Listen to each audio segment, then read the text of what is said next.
اللہ نے اپنے نبیوں کو بہت سارے معجزات عطا کیے. انہی معجزات میں سے بے شمار معجزات ہیں مختلف انبیاء کے. میں صرف آج ایک نبی کا ذکر کروں، ایک نبی کا ذکر خیر. اس نبی کو اولو العزم پیغمبر حضرت سیدنا موسیٰ کلیم علیہ الصلاۃ والتسلیم کے نام سے لوگ جانتے ہیں. حضرت موسیٰ علیہ السلام کو اللہ نے اور نبیوں کے مقابلے میں زیادہ معجزات عطا فرمائے.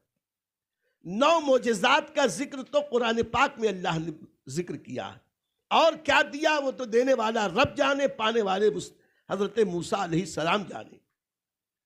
اللہ نے ید بیضا کا معجزہ دیا، جو حضرت موسیٰ کا ہاتھ بغل سے نکالتے تھے تو چمکنے لگتا تھا، پھر ہاتھ بغل میں ڈالتے تو چمک ختم ہو جاتی.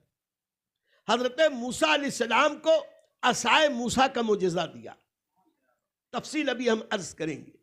وہ عصا جو حضرت موسیٰ کو اللہ نے عطا کیا، یہ بھی حضرت موسیٰ کو اللہ نے معجزہ دیا تھا. حضرت موسیٰ علیہ السلام کی دعا میں وہ برکت تھی کہ انہوں نے ایک بار جب دعا کی تو فرعونیوں کے سارے گھروں میں جوئیں رینگنے لگی. ان کے ہر سامان میں جوئیں، ہر کھانے میں جوئیں. لیکن اسی ماحول، اسی بستی میں حضرت موسیٰ کے امتیوں کو کوئی کھانے پینے کی تکلیف نہیں. ایسے ہی ایک معجزہ اللہ نے یہ دیا کہ حضرت موسیٰ علیہ السلام نے دعا کی تو بنی اسرائیل کے ہر چیز میں مینڈک، اتنے مینڈک، بستر پہ مینڈک، کپڑے میں مینڈک، لباس میں مینڈک، کھانے میں مینڈک، تشتری لے کے بیٹھے خان میں مینڈک، پانی لے کے بیٹھے گلاس میں مینڈک، چھوٹے مینڈک، میڈیم مینڈک، بڑے مینڈک، اتنے مینڈک کہ وہ تنگ آ گئے، کھانے پینے کے محتاج ہو گئے. حضرت موسیٰ علیہ السلام سے معافی مانگنے لگے. حضرت موسیٰ کا ایک معجزہ، ایک فرعونی کو ایک گھونسا مارا، وہ وہیں مر گیا. گھونسا بہت لوگ مارتے ہیں، اس میں موت تھوڑے ہوتی، لیکن ایک گھونسا مارا وہ وہیں مر گیا. یہ معجزہ حضرت موسیٰ علیہ السلام کا. حضرت موسیٰ علیہ السلام کا معجزہ دریا میں راستہ بنا دیا. حضرت موسیٰ علیہ السلام کا معجزہ پتھر سے پانی جاری کر دیا. اور دیگر معجزات اللہ نے حضرت موسیٰ علیہ السلام کو عطا کیے.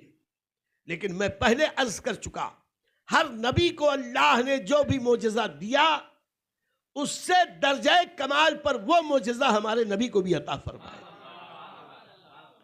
مثال کے طور پر ید بیضا، میں صرف اشارے کروں پھر اصل گفتگو کی طرف آؤں. حضرت موسیٰ علیہ السلام جب چاہتے اللہ ان کے ہاتھوں کو چمکا دیتا، چمکنے لگتے، اور جب چاہتے چمک زائل ہو جاتی.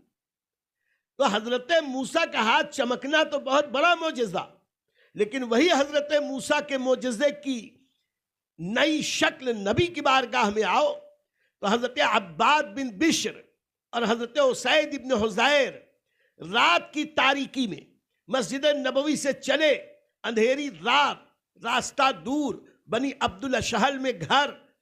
آقا کریم سے عرض کی حضور کرم فرمائے، خیر و عافیت سے گھر پہنچے.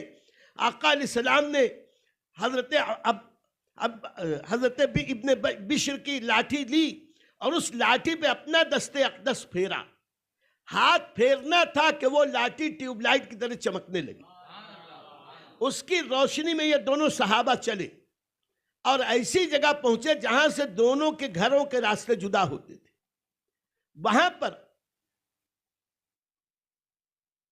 ابن بشر نے دوسرے کی لاٹھی لی اور اس لاٹھی سے اپنی لاٹھی کو نسبت دی، رگڑا. جیسے یہ چمکتی تھی ویسے ہی وہ چمکنے لگی، اور دونوں نبی پر درود پڑھتے ہوئے اپنے اپنے گھر چلے گئے. یہاں کہنے کا مقصد یہ ہے، حضرت موسیٰ کا معجزہ یقیناً بے مثال ہے.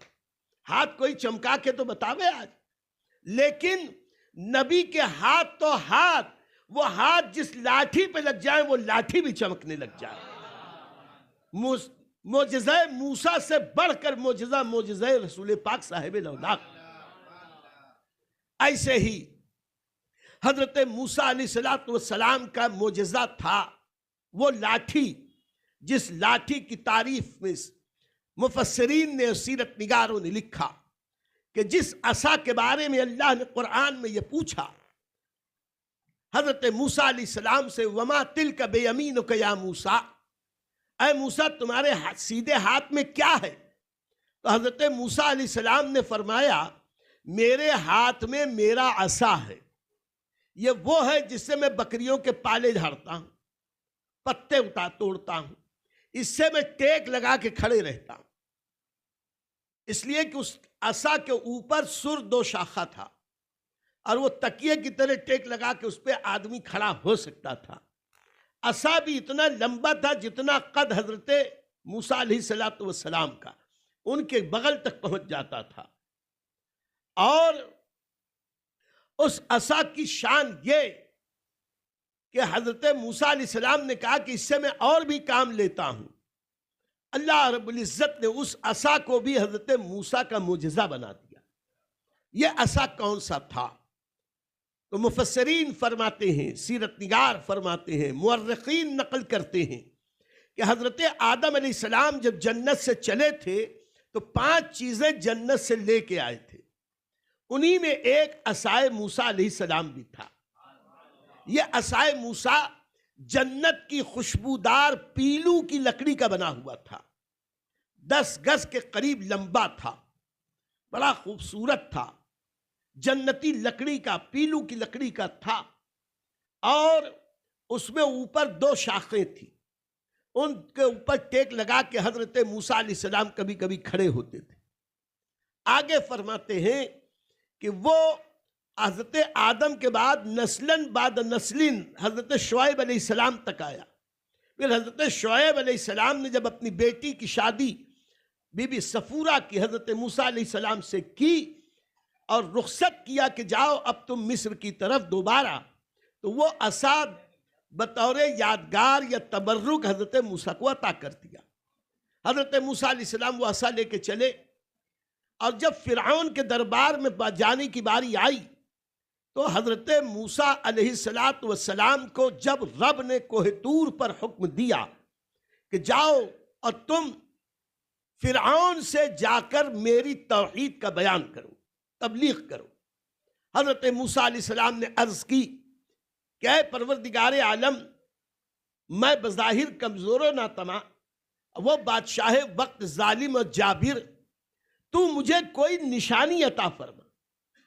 ایک نشانی تو وہی ید بیضا عطا فرمائی، چمکتا ہاتھ، اور دوسری بات اللہ نے حضرت موسیٰ علیہ السلام کو حکم دیا کہ تم اپنی لاٹھی زمین پہ ڈال دو۔ حضرت موسیٰ علیہ السلام نے اللہ کے حکم پر وہ لاٹھی زمین پر ڈالی تو وہ لاٹھی ایک بہت بڑے اژدہا میں تبدیل ہو گئی۔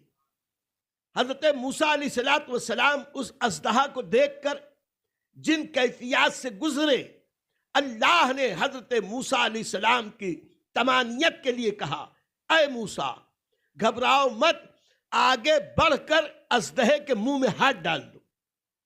اللہ کا حکم تھا، نبی پاک حضرت موسیٰ علیہ کلیم، انہوں نے اللہ کے حکم پر اژدہے کے منہ میں ہاتھ ڈالا۔ جیسے ہی ہاتھ ڈالا، اللہ کی شان کہ وہ اژدہا جو بہت لمبا چوڑا موٹا سانپ تھا، وہ حضرت موسیٰ کے ہاتھ میں آتے ہی ویسے ہی لاٹھی ہو گیا جیسے تھا۔